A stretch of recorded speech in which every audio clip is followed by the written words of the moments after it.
نحمده ونصلي على رسوله الكريم أما بعد فأعوذ بالله من الشيطان الرجيم بسم الله الرحمن الرحيم يا أيها الناس اعبدوا ربكم الذي خلقكم والذين من قبلكم لعلكم تتقون الذي جعل لكم الأرض فراشا والسماء بناء وأنزل من السماء ماء فأخرج به من الثمرات رزقا لكم فلا تجعلوا لله أندادا وأنتم تعلمون صدق الله العظيم رب اشرح لي صدري ويسر لي أمري واحلل عقدة من لساني يفقهوا قولي اللهم ربنا ألهمنا رشدنا وأعذنا من شرور أنفسنا اللهم أرنا الحق حقا وارزقنا اتباعه وأرنا الباطل باطلا وارزقنا اجتنابه اللهم وفقنا لما تحب وترضى آمين يا رب العالمين. Dear brothers and sisters, Assalamu alaikum wa rahmatullahi wa barakatuh. We are now beginning with the third section of Surah Al-Baqarah. You might have noted that the two basic terminologies I am keeping as such. I am not translating them. Ayah or ayat, it cannot be translated. Surah, it cannot be translated. But ruku, I am translating into sections.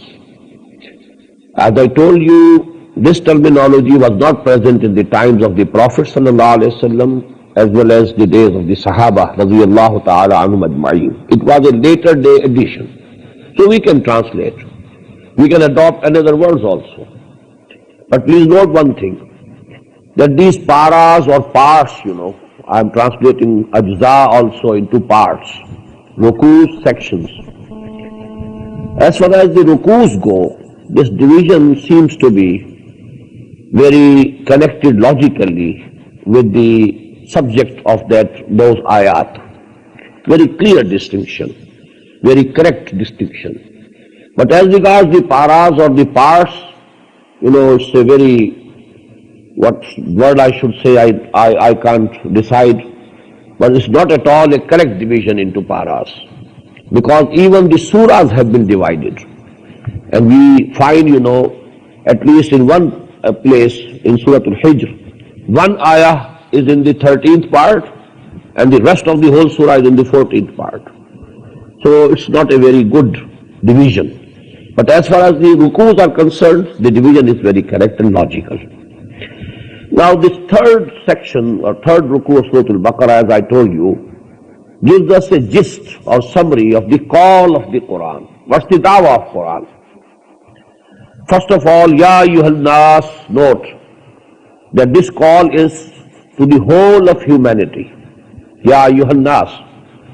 We must note in the Makki surahs, when Allah subhanahu wa ta'ala describes the history of most of the messengers of Allah, we find the words Ya qawmi ibadullah, O my people, O my nation, be obedient to Allah, serve Allah, be bondsmen to Allah. But this is the distinction between the message of Muhammad sallallahu alayhi wa sallam and the message of the former messengers, that was directed to their nations only. And this message is addressed to the whole of humanity. Ya ayyuhan nasu ubudu rabbakum. Ibadah. Obedience with love. Both things must be together to convey the sense of ibadah. Total obedience to someone out of extreme love for him. If the obedience, is not out of love, it's due to some pressure, then it's obedience only, not ibadah. If a nation conquers another nation, that conquered nation is obedient to the conqueror, but they are not doing ibadah to them. The ibadah is when the obedience is total, number one, and it is from the depths of the hearts, out of extreme love for someone. So if someone loves Allah subhanahu wa ta'ala from the depth of his heart, and as a result of that love, he obeys him in all his all the aspects of his life, then he is doing the ibadah. He is fulfilling the purpose of his creation. Because this subject has been very extensively discussed in the Makki surahs. In Surah Zariyat we find, وَمَا خَلَقْتُ الْجِنَّ وَالْإِنسَ إِلَّا لِيَعْبُدُونَ. I have not created men and jinns except only to obey me, to worship me, to love me, to be bondsmen to me, to serve me. This is the sole purpose of the creation of the jinns as well as the humans. And we find that all the messengers of Allah subhanahu wa ta'ala, they conveyed the same message to their nations. Ya qawmi ibudullah ma lakum min ilahin ghayruh.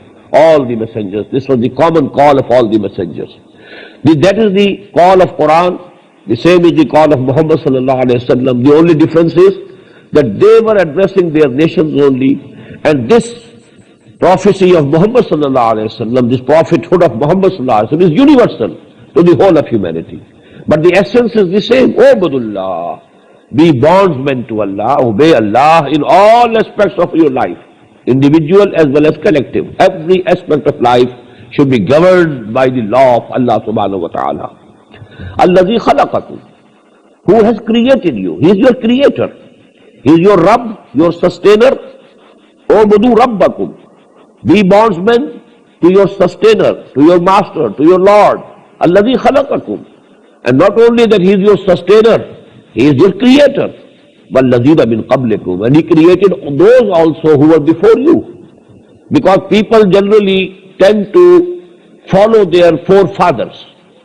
Because our forefathers believed in such things, we also believe in such things. Because our forefathers were doing like that, we are also doing like that. We have to follow our forefathers. No. They were also created by Allah subhanahu wa ta'ala. Just as you are the creatures of Allah subhanahu wa ta'ala, they were also the creatures. If you can commit mistake, they could also commit mistake. So not to follow them, but you follow the directions of Allah, the guidance given to you by your Lord, your Master, your Sustainer, your Creator. لَعَلَّكُمْ تَتَّقُونَ. The same word again, taqwa.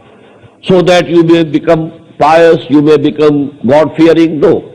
So that you can save yourself. Save yourself from the displeasure of Allah. Save yourself from the punishment on the Day of Judgment. Save yourself from the fire of hell. لَعَلَّكُمْ تَتَّقُونَ.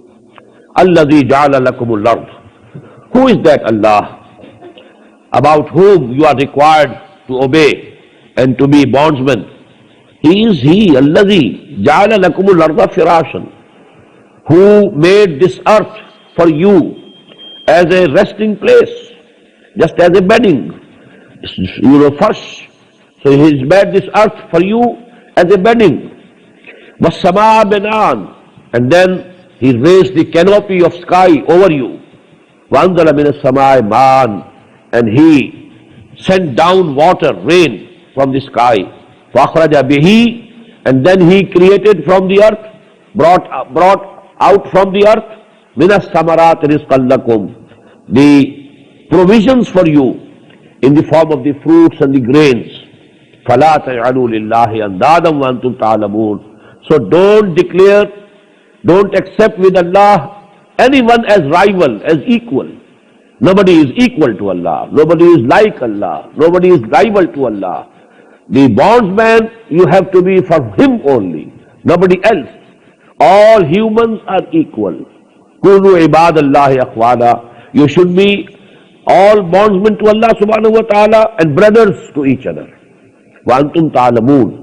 At least you don't do it knowingly.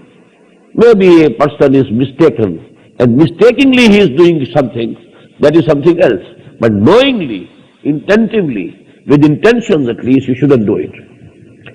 وَإِن كُنْتُمْ فِي رَيْبٍ. Now we find in these two ayat the essences of Tawheed. Don't declare or accept anybody, anything equal to Allah, rival to Allah. This is Tawheed. And the Amali Tawheed, the practical Tawheed, be bondsmen to Allah subhanahu wa ta'ala. Obey Him, worship Him, love Him, and serve Him from the depths of your heart. This is the basic call of the Quran. Now the second article of faith is Risala, messengerhood, prophethood. And about the prophethood of Muhammad sallallahu alayhi wa sallam, now we find these two ayat. وَإِن كُنْتُمْ فِي رَيْبٍ مِّمَّا نَزَّلْنَا عَلَىٰ عَبْدِنَا. if you are really in some doubt about that thing which we have sent down on our bondsman, on our servant Muhammad sallallahu alaihi wasallam, if you are doubtful about it, if you think that maybe that he is composing these surahs himself and he is saying that these have been revealed to me from Allah subhanahu wa ta'ala, if you have any doubts, if you have real doubt, وَإِن كُنْتُمْ فِي رَيْبٍ مِّمَّا نَزَّلْنَا عَلَىٰ عَبْدِنَا فَأْتُوا بِسُورَةٍ مِّن مِّثْلِهِ, then you also can produce, if you can, try to produce one surah like this Quran. I am keeping the word same, one surah, min mislihi, like the surahs of Quran. And as you know, the surahs are very small also. There are 3 surahs comprising of 3 ayat only. So the challenge goes to that extent. If you can comprise and compose a surah consisting of 3 ayat only, and if you can claim that this is equal to Quran, this is like Quran, this is at the same level, it's of literary level as that of Quran, then you know you will have some right to doubt the authenticity of Quran, whether Muhammad is himself composing them or actually they have been revealed to him by Allah subhanahu wa ta'ala. وَادْعُوا شُهَدَاءَكُم مِّن دُونِ اللَّهِ, and you call all your witnesses and helpers except Allah. Except Allah, all the jinns, because you know there were kahins among them and they had the jinns with them, so they could also get the help from the jinns. Then they had the very big orators in Arabia. Then the poets, they were very proud about their literature, about their poetry. They thought we are the biggest orators. So you call all the people whom you can call. In kuntum sadiqeen, if you are really true, if you are truthful, what does it mean? It means that you really don't doubt it. It's only, you saw an explanation that you are giving forth. It's nothing. You really don't doubt that this is not the kalam of Allah. Your hearts have accepted that this cannot be composed, this Quran, by any human being. It's only your verbal, argument that you are presenting. Otherwise, lame excuses that you are presenting. Otherwise, you don't actually believe from the depth of your heart that this is from Muhammad sallallahu alaihi wasallam. That is why Quran says, "In kuntum sadiqeen." If you are true in your objection, in your doubts, then come and have, then try to compose one surah, even one surah, or like the surah of Quran. فَإِن لَمْ تَفْعَلُوا, and then if you can't do it, if you don't do it, وَلَنْ تَفْعَلُوا. This is very important. The emphasis, the confidence with which Quran is saying, you will never be able to do it. It's a miracle in itself that nobody challenged that we have some poet amongst us who can compose 3 lines just like Suratul Asr or Suratul Nasr or Suratul Kawthar. Nobody challenged. Nobody came forward to accept this challenge of the Quran. And Quran says it preemptively. فَإِلَّمْ تَفْعَلُوا وَلَنْ تَفْعَلُوا. And if you don't do it, if you don't accept the challenge, if you don't try to produce something like Quran, and you will never be able to do it, فَاتَّقُوا النَّارَ الَّتِي وَقُودُهَا النَّاسُ وَالْحِجَارَةُ. Then you should try to save yourself. Be fearful of the fire of hell, whose fuel would be men as well as stones. Why stones? Because they used to worship, their idols were made out of stone. When you will be thrown in the fire of hell, these idols, these gods of yours, they will also be thrown with you in the same hell, in the same fire of hell. وَقُودُهَا النَّاسُ وَالْحِجَارَةُ وَعِدَّتْ لِلْكَافِرِينَ. And that has been prepared for the disbelievers. وَبَشِّرِ الَّذِينَ آمَنُوا وَعَمِلُوا الصَّالِحَاتِ. Now, in addition to the Iman bil Risala, where we find now Iman bil Akhirah, because this Jahannam, fire of hell, it's a matter concerning Akhirah. When the mention of hell came, now side by side, the mention of Jannah, the mention of heaven is also coming.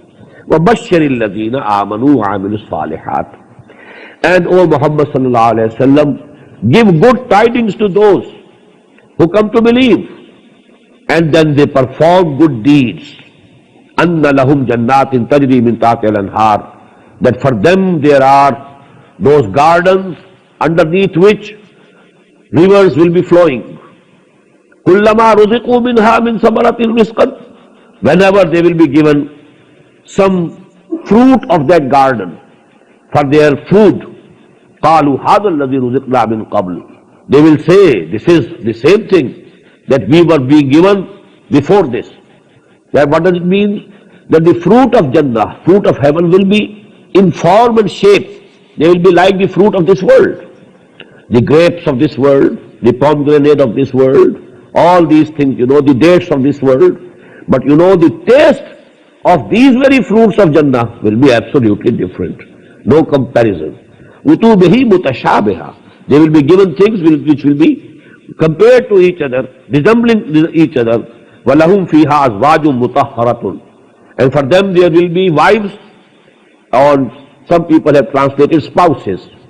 Wives for men, husbands for women. There will be spouses, مُطَهَّرَةٌ, who will be free from all evil. مُطَهَّرَةٌ وَهُمْ فِيهَا خَالِدُونَ. And they will remain in them forever, everlasting.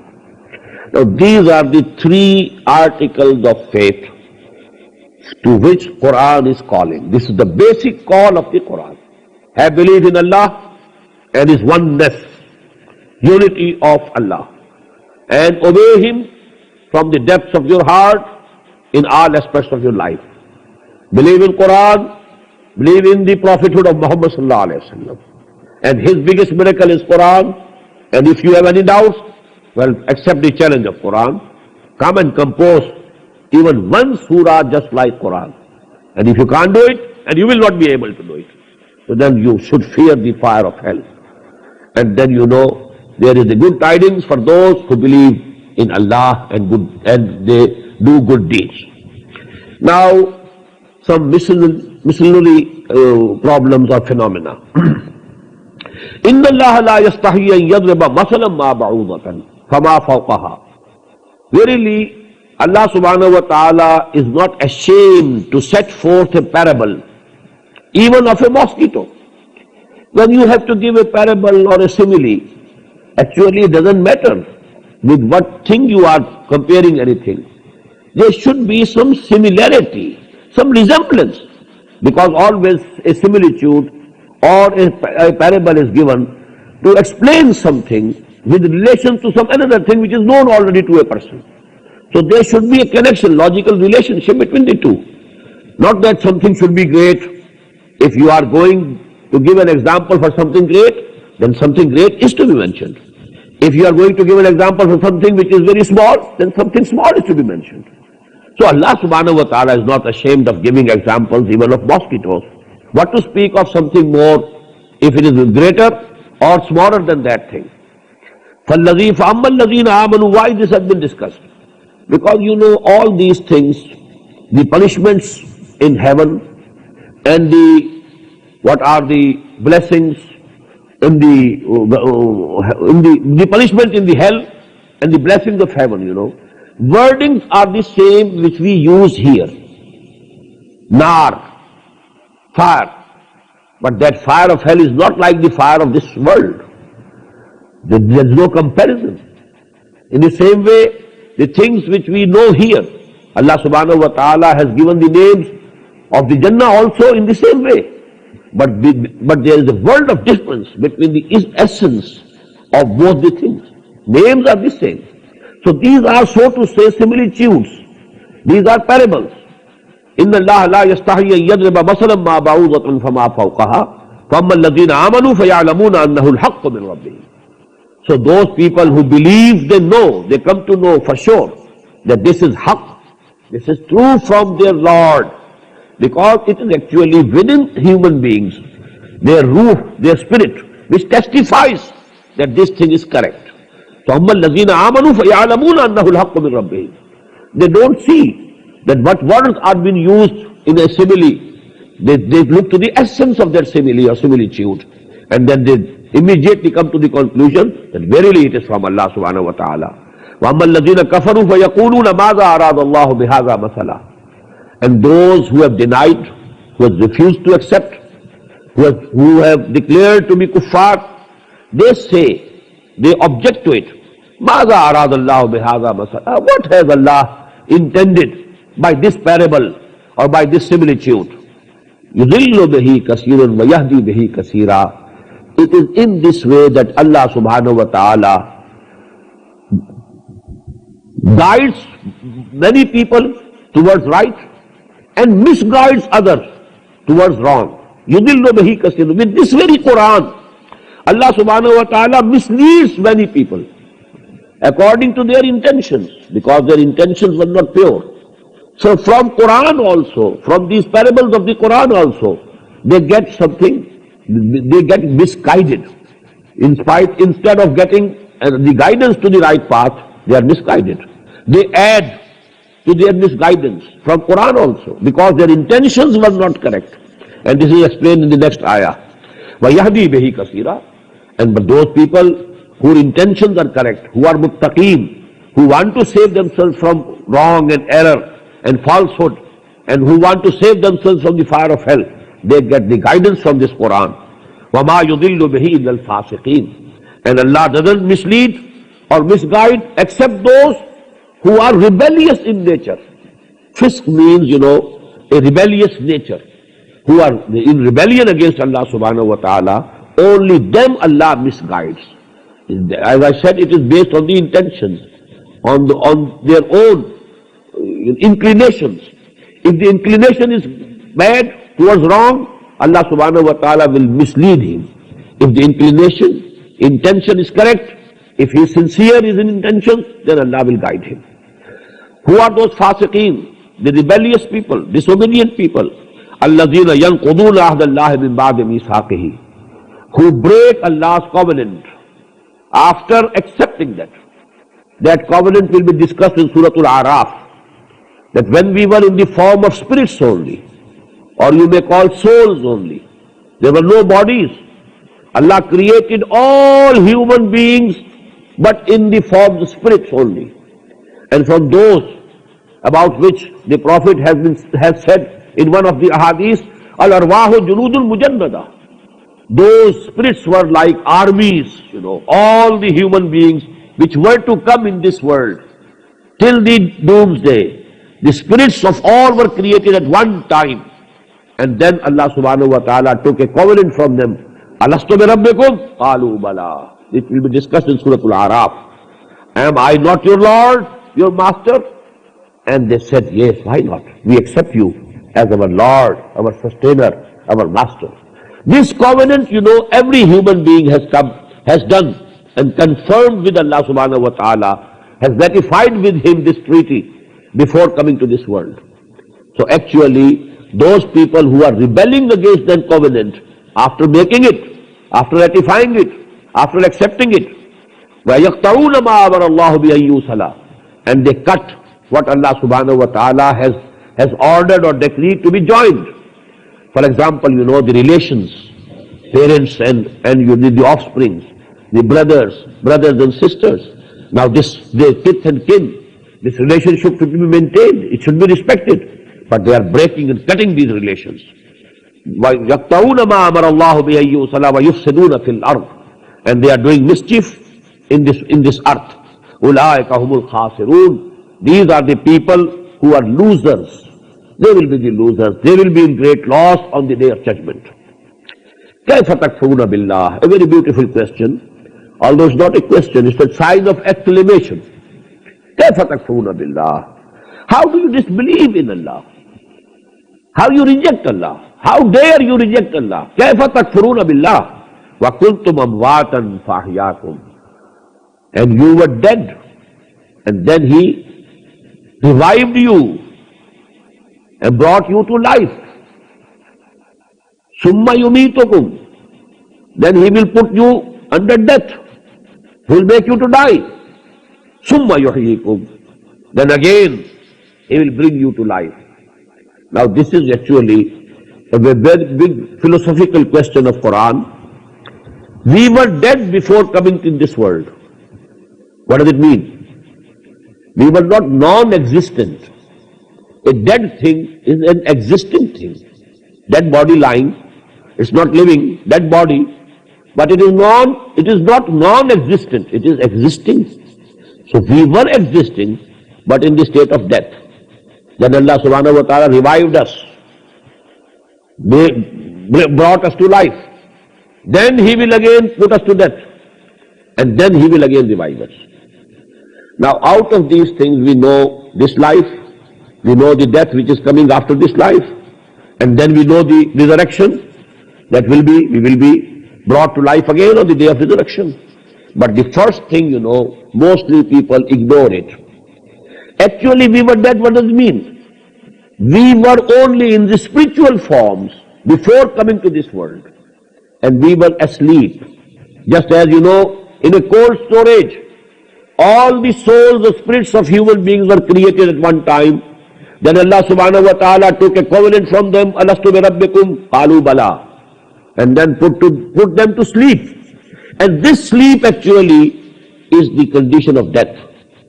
Then you might be remembering the supplication and the prayer of Prophet Muhammad sallallahu alaihi wasallam when he woke up every morning. What was the prayer? Alhamdulillahi alladhi ahyani ba'dama amatani wa ilayhi nushur. All praise will be to Allah, who has again brought me to life after He had put me to death. And in the same way, one day I shall rise from the sleep of death and will go to Allah subhanahu wa ta'ala, return to Him. Alhamdulillahi alladhi ahyani ba'dama amatani wa ilayhi nushur. So actually sleeping is also like death. It has something similarity between the two. There is a similarity. So we were dead. What does this mean? We were we were asleep as spirits. Then Allah subhanahu wa ta'ala gave us this body in this world. We came here with the soul as well as this body. Then we shall die. The soul will return to Allah subhanahu wa ta'ala. This body will return to this clay, to this earth again from which it has come. And then Allah subhanahu wa ta'ala will again bring us from this very clay. Minha khalaqnakum wa fiha nu'idukum wa minha nukhrijukum taratan ukhra. So these are the stages of human life. This ayah has a very important philosophical connotation. But this subject will be discussed, in very clear terms in Surah Al-Ghafir or Surah Al-Mu'min. That is the 24th part of the Quran. هُوَ الَّذِي خَلَقَ لَكُمْ مَا فِي الْأَرْضِ جَمِيعًا. Again, a very philosophical issue. It is He who has created for you whatever is on the earth. Very important. That man is the central creation of Allah subhanahu wa ta'ala. He has created this universe for man. That is why there is a hadith of the Prophet sallallahu alaihi wasallam, إِنَّمَا الدُّنْيَا خُلِقَتْ لَكُمْ وَإِنْتُمْ خُلِقْتُمْ لِلْآخِرَةِ. This world has been created for you and you have been created for akhirah. هُوَ الَّذِي خَلَقَ لَكُمْ مَا فِي الْأَرْضِ جَمِيعًا. The same subject will continue in the next section. That is why the subject of Khilafah is discussed in the next section. Because this world has been created for you. You are going to be the Khalifa for this earth. So actually the same subject has been discussed here, which will be discussed in full length in the next section. هُوَ الَّذِي خَلَقَ لَكُمْ مَا فِي الْأَرْضِ جَمِيعًا ثُمَّ اسْتَوَىٰ إِلَى السَّمَاءِ. Then He turned towards the skies. فَسَوَّاهُنَّ سَبْعَ سَمَاوَاتٍ. And then He divided them into 7 skies. وَهُوَ بِكُلِّ شَيْءٍ عَلِيمٍ. And He knows everything. Everything is in His knowledge.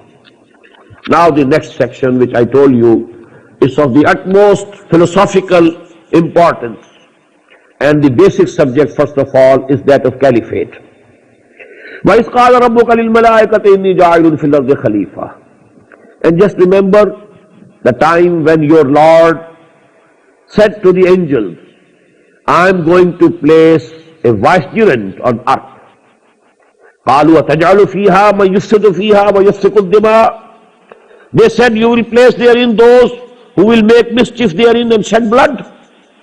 وَنَحْنُ نُسَبِّحُ بِحَمْدِكَ وَنُقَدِّسُ لَكَ. And we, while we are glorifying you, نُسَبِّحُ بِحَمْدِكَ, and praising you, وَنُقَدِّسُ لَكَ, and all that is associated with that. قَالَ إِنِّي أَعْلَمُ مَا لَا تَعْلَمُونَ. Allah said, I know what you don't know. You know why I want to place a Khalifa on earth? What is the good in it? You can't comprehend. You don't have all the knowledge. I have the knowledge. I have decided it. وَعَلَّمَ آدَمَ الْأَسْمَاءَ كُلَّهَا. Now this is the position of man on earth. And the basic difference is that the modern civilization has reduced the position of man to that of an animal. No basic difference between animals and man. Only quantitative difference, no qualitative difference. A slightly more evolved animal. That's all. No difference. While Quran says no, man is vicegerent of Allah on earth. What a difference. What a hell of difference between the two. The position of man, Ashraful Makhluqat. In different words, Quran has described it. خَلَقْتُهُ بِيَدَيَّ. I have created this man with both of my hands. These words we'll find later on in the Quran. وَلَقَدْ كَرَّمْنَا بَنِي آدَمَ وَحَمَلْنَاهُمْ فِي الْبَرِّ وَالْبَحْرِ. We shall translate it in Surah Bani Israel, inshallah. So this is the first philosophical issue, that the position of man is very high. He is vicegerent of Allah on earth. وَعَلَّمَ آدَمَ الْأَسْمَاءَ كُلَّهَا.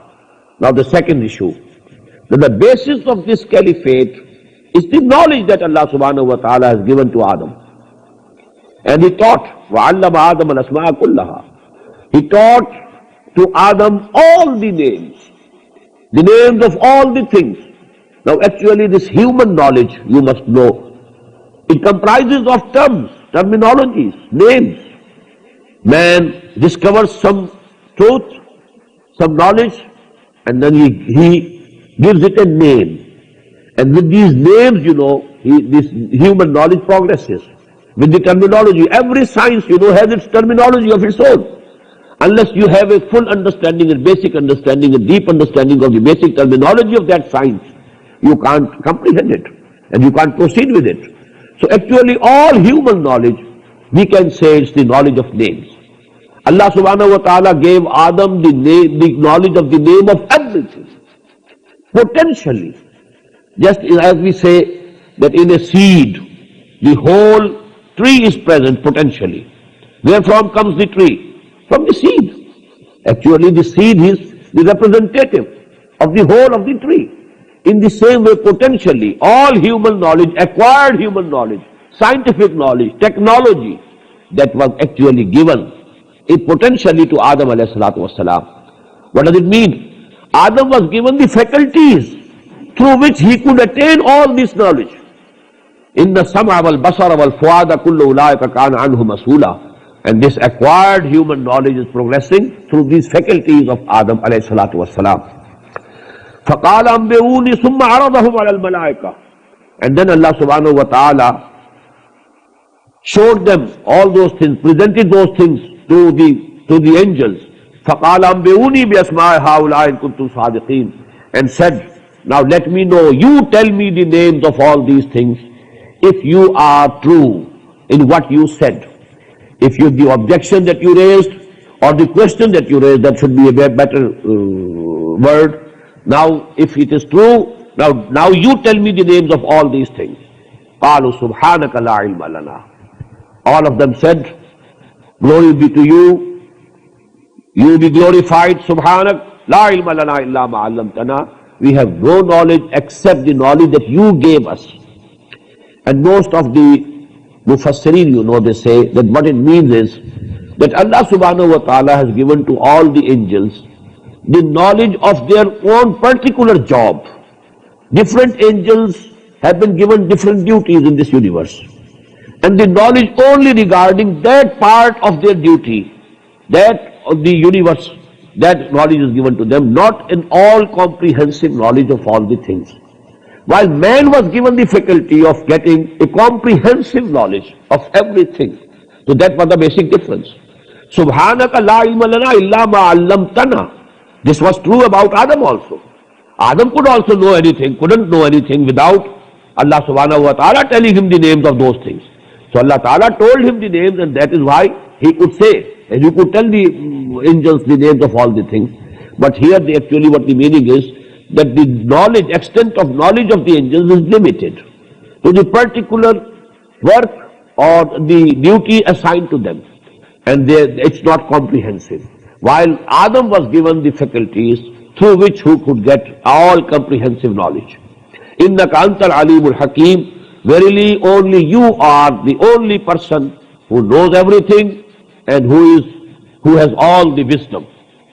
Qala ya Adam ambihum bi asma'ihim. Allah said to Adam, O Adam, you tell them their names. Falamma ambahum bi asma'ihim. And when he told them all the names, Qala alam aqul lakum inni a'lamu ghayba as-samawati wal ard.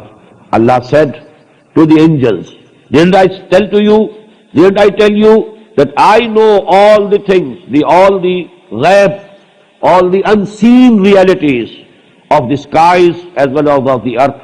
وَعَلَمُ مَا تُبْدُونَ وَمَا كُنْتُمْ تَكْتُمُونَ. And I know all that you make clear and you speak out, and all those things also which you had been hiding or concealing. وَإِذْ قُلْنَا لِلْمَلَائِكَةِ اسْجُدُوا لِآدَمَ فَسَجَدُوا إِلَّا إِبْلِيسَ. Now this is again a very important question.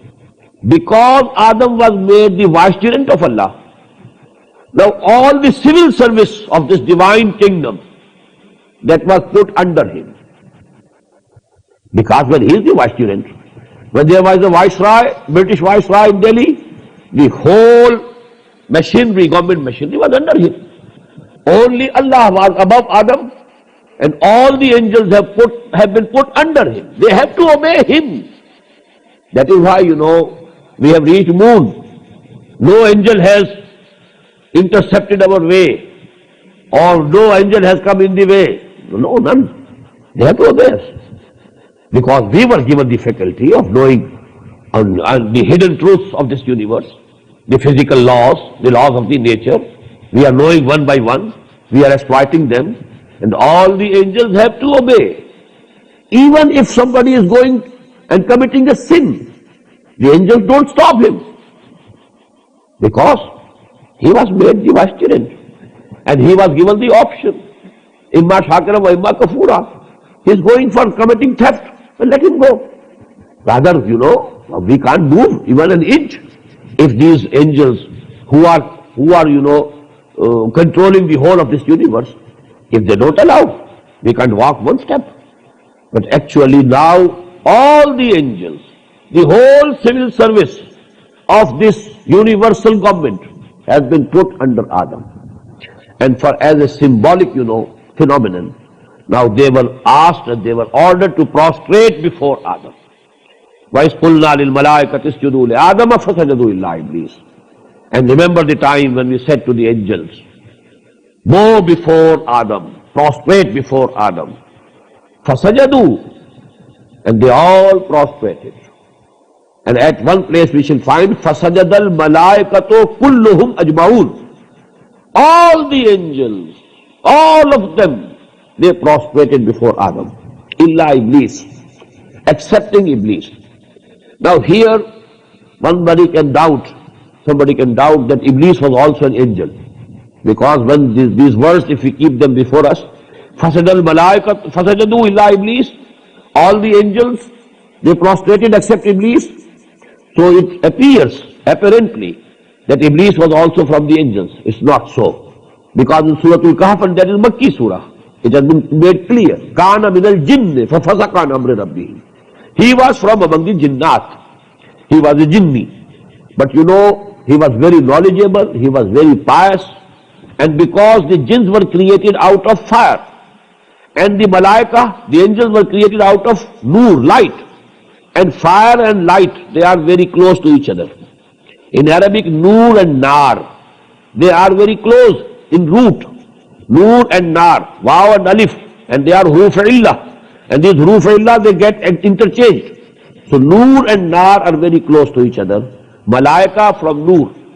There is a hadith in Sahih of Imam Muslim, and the narrated is Hazrat Aisha radiyallahu ta'ala anha, that Allah created the angels out of nur, out of light. And this has been given in Quran, that the jinns were created out of fire. So actually they are very close. So this jinn,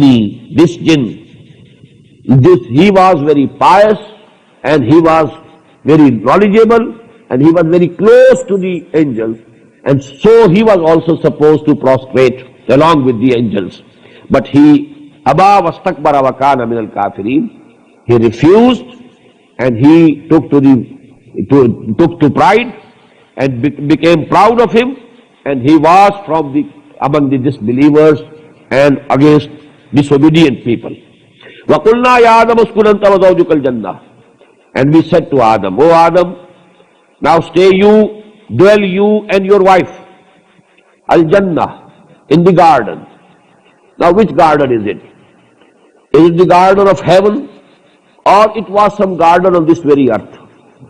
There is a difference of opinion. Most of the Muslim Mufassirin think that this is the heaven, some garden which was in heaven. Adam was created in the heaven, and then he was, sent down to this earth.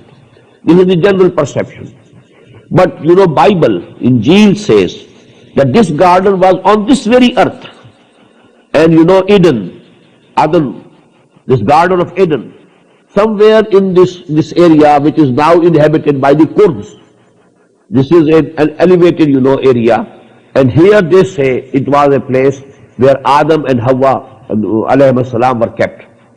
But there is a difference of opinion among the Muslims also. But general opinion among the Muslims is that this was in the heavens. But it was not the heaven to which the Ahle Iman will be returned after resurrection. No. Because from that heaven, once someone has entered, he will never be turned out. This was some place in which Adam was placed for some time as a testing period, to give him an exhibition of what was to happen with him and his progeny. Because Iblis was his enemy, he will try his hardest to take them astray, away from the right path. So it was a manifestation of this phenomenon. For this period, Adam was kept in that garden. Ya Adam uskun anta wa zawjuka al-jannah wa kula minha ragadan haythu shi'tuma. And now you eat from this garden with pleasure and delight from wherever you like, from whichever tree you like. وَلَا تَقْرَبَا هَذِهِ الشَّجَرَةِ. But don't go near this tree. Now هَذِهِ is, with a finger pointing towards a particular tree. Quran doesn't discuss it, what tree it was. But there are different, traditions and different opinions, and there's no need of going into detail. Because for testing you can fix anything. You can touch everything except this. And this will be a test whether you can obey this commandment or not. Because if you touch this thing, then you have disobeyed. You are allowed to touch everything here except this thing. So actually, hadhihi shajara, so there is a pointing as if with the finger. Don't go near this tree. Fatakuna min al-zalimin, then you will be among the wrongdoers. Fadallahuma shaitanu anha. But the shaitan, that Iblis, he made them slip, both of them. Adallahuma, Adam and Eve, both. Ash-shaitan, this Iblis made them slip. فَأَخْرَجَهُمَا مِمَّا كَانَا فِيهِ. And he turned them out, made them turn out. أَخْرَجَهُمَا. And get them out from that place or from that condition in which they were. وَقُلْنَا اهْبِطُوا بَعْضُكُمْ لِبَعْضٍ عَدُوٌّ. And we said, now you go down from here, and you will be enemies to each other. Iblis and Adam, now they are enemies forever. Iblis was granted a very long life, till the end of this world. He is living. He himself, personally, Azazil, that jinn, whom we call Iblis, whom we call Shaitan, he is living. Because we find it that he prayed to Allah subhanahu wa ta'ala, grant me this long life, and I will prove to you that Adam is not faithful to you. And Adam's progeny, most of them, you will find that they will not obey you, they will not worship you. I will prove this point if you give me this long life. And that long life was given to him. So now this is the basis of all this struggle between good and bad, evil and good, and haqq and batil, falsehood and reality. This is actually a war going on between Iblis and Adam, the progeny of Iblis, progeny of Adam, the agents of Iblis and the agents of Allah subhanahu wa ta'ala. قُلْ نَهْبِطُوا بَعْضُكُمْ لِبَعْضٍ عَدُوٌّ وَلَكُمْ فِي الْأَرْضِ مُسْتَقَرٌّ وَمَتَاعٌ إِلَىٰ حِينٍ. And now for you in the earth there is a place to dwell and some provisions for a time which has a limit, ilaheen, which is limited, because this earth, life on earth will not go forever. A time will come which we call the doomsday. This whole thing will be, finished. فَتَلَقَّى آدَمَ مِنْ رَبِّهِ كَلِمَاتٍ فَتَابَ عَلَيْهِ. I told you before also that on this there was a repenting in the heart of Hazrat Adam alayhi salatu wassalam. I committed a mistake, I committed a sin, I disobeyed Allah. I believed this shaitan who is my enemy. فَتَلَقَّى آدَمَ مِنْ رَبِّهِ كَلِمَاتٍ. He wanted to apologize and repent to Allah subhanahu wa ta'ala, but he couldn't find words, proper words for it. So it was the mercy of Allah, the blessing of Allah, that He Himself taught him the words. And those words appear in Surah Al-A'raf. Inshallah we shall read. رَبَّنَا ظَلَمْنَا أَنفُسَنَا وَإِن لَّمْ تَغْفِرْ لَنَا وَتَرْحَمْنَا لَنَكُونَنَّ مِنَ الْخَاسِرِينَ. فَتَلَقَّى آدَمُ مِن رَبِّهِ كَلِمَاتٍ. And Adam was given, and Adam received some sentences, some words from Allah subhanahu wa ta'ala. And Allah subhanahu wa ta'ala pardoned him on his repentance, accepted the repentance from him.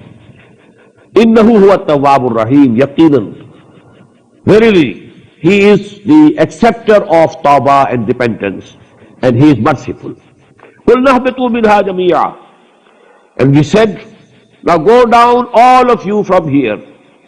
Hubut we shall find in the next section inshallah, that it means going down from one place which is higher to a place which is lower.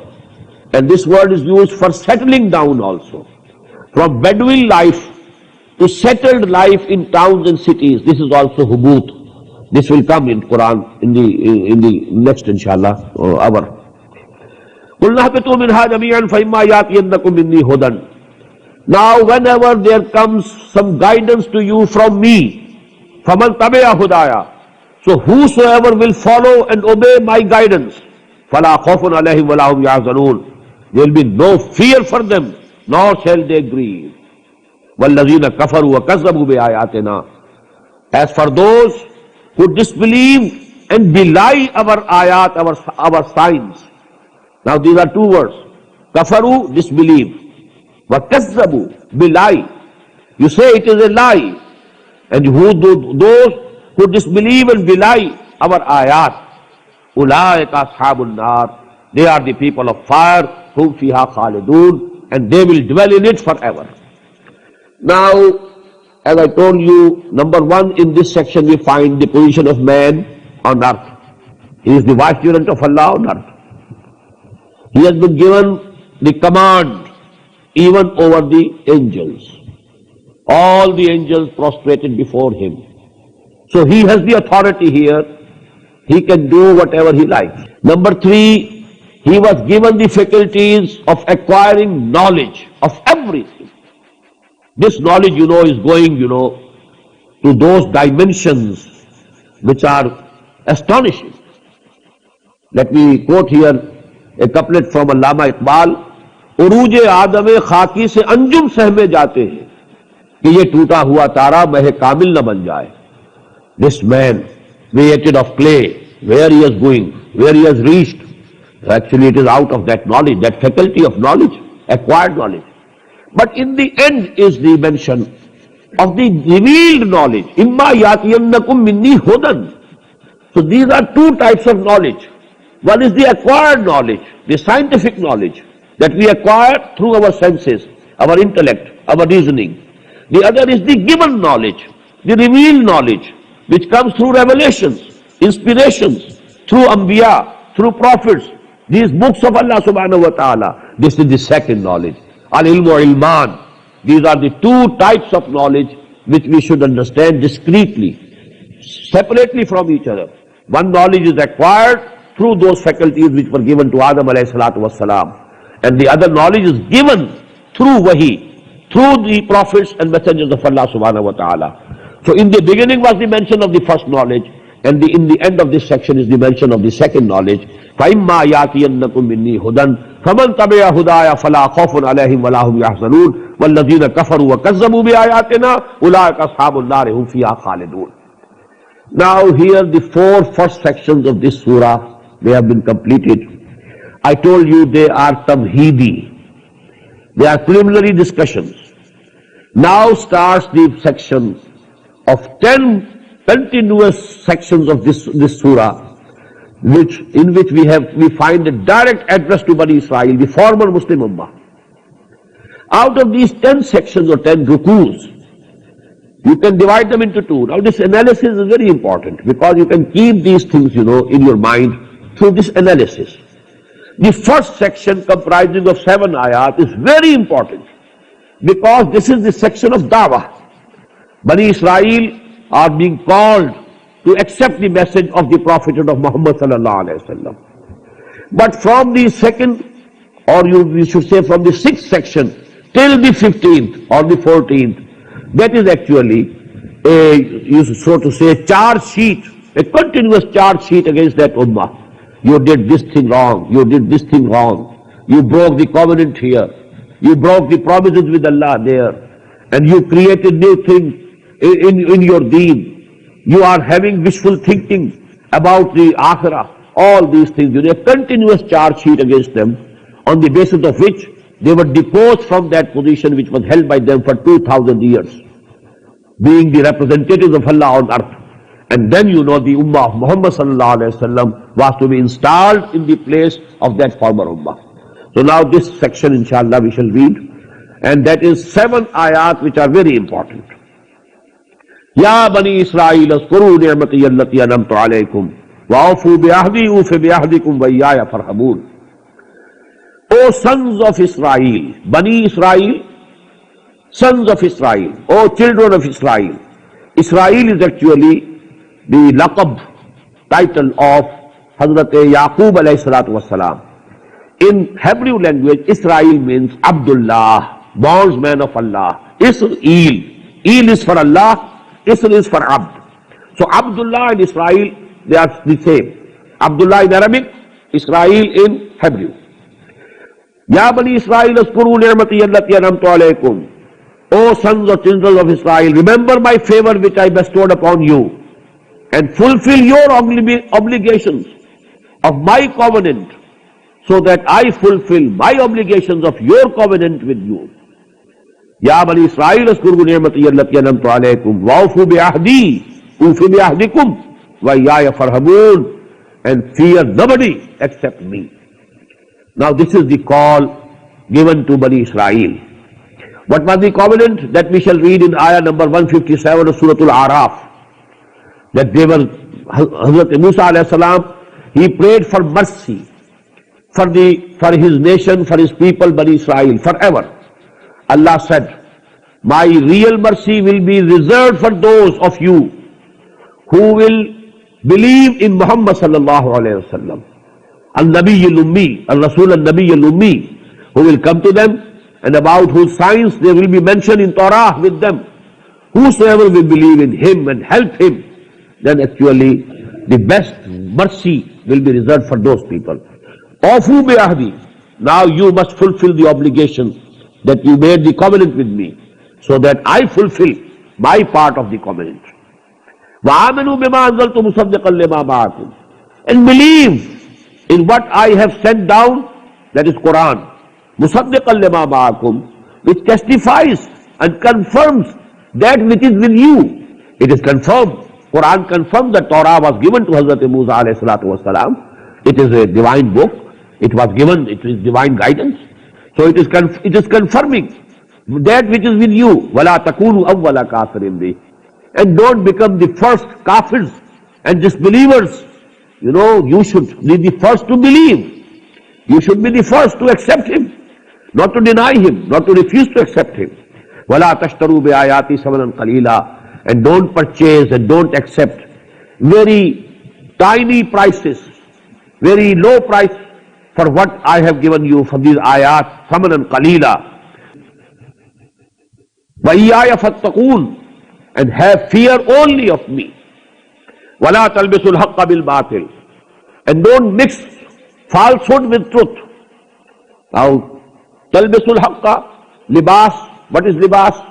It is actually covers our bodies, our dress. So you cover the reality by something which is false. This Quran is real. The prophethood of Muhammad Sallallahu Alaihi Wasallam is real. And now you are trying to cover it with some false allegations. وَلَا تَلْبِسُوا الْحَقَّ بِالْبَاطِلِ, don't cover haqq, reality, with batil, with falsehood. وَتَكْتُمُوا الْحَقَّ, and don't try to conceal reality. وَأَنْتُمْ تَعْلَمُونَ, knowingly, when you know, you have recognized Muhammad Sallallahu Alaihi Wasallam due to his qualities that were mentioned in Torah. You have come to know that he is the prophet, the last prophet, and you are trying to hide and conceal this truth.